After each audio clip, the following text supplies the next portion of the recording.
Good morning, Willard Wildcats. Happy Wednesday, May 19th. We have birthdays to celebrate today. Happy birthday to Camila A. We hope you have a wonderful birthday on this Wednesday. Wildcats, today we're going to read a story that's all about balance. This is a story about unusual friendships.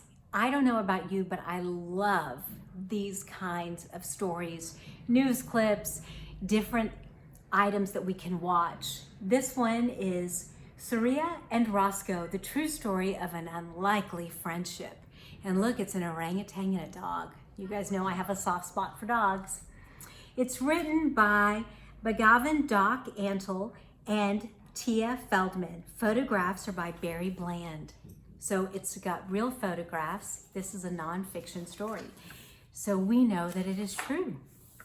Here is the true story of an amazing friendship between an orangutan named Surya, and it tells you how to say it, Surya, and a dog named Roscoe that began at a wildlife preserve in South Carolina.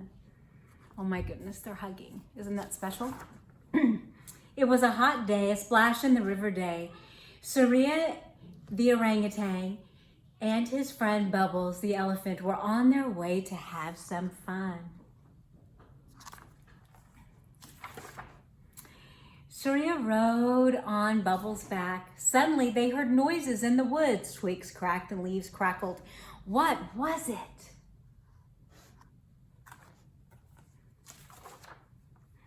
It was a dog.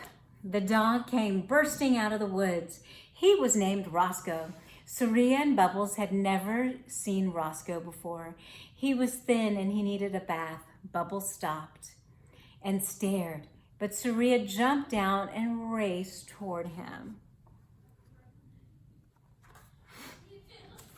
Okay. It wasn't often that a dog and an orangutan come face to face. They are not usually happy when they do. What happened when Roscoe saw an orange orangutan rushing toward him?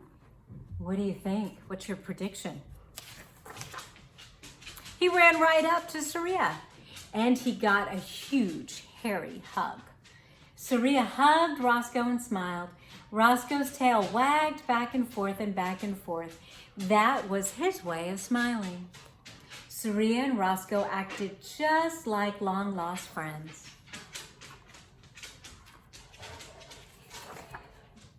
Everyone headed down to the river. Splash! Bubbles went in the water. She sprayed them with all her trunk. Surya and Roscoe played on the riverbank. They chased each other until Roscoe panted and sat down. Surya put a long, hairy arm around him, and they rested together. That's pretty sweet, isn't it?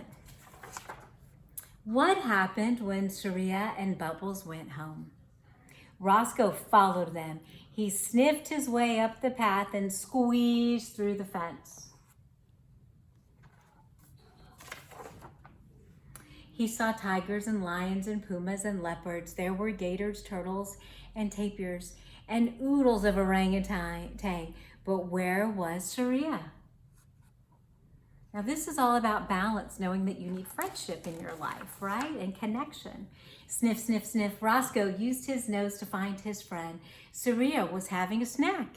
He offered to share his banana. Did Roscoe like bananas? No, but was Roscoe hungry? Yes. Surya offered a bowl of his own food to Roscoe and gave him some water. When Roscoe finished, he wagged his tail. Can you see that? The pictures are just marvelous. Roscoe looked like he had been lost for a long time. Everyone tried, but no one could find his owner. That meant, what do you think it meant? Roscoe could stay. He never got lost again. When Roscoe took a long walk, Surya went too. Sometimes Bubbles joined them. Sometimes, to be silly, Surya led Roscoe on a leash. But in the water, it was Roscoe's turn to lead. Surya, like other orangutans, didn't swim, so he held on to his friend. Look at that picture. That's so sweet. When they weren't walking or swimming, they wrestled and rolled. They jumped and tumbled, they snacked and snoozed, and they smiled a lot.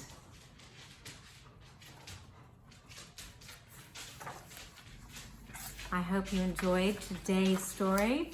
Oh, there's one more page.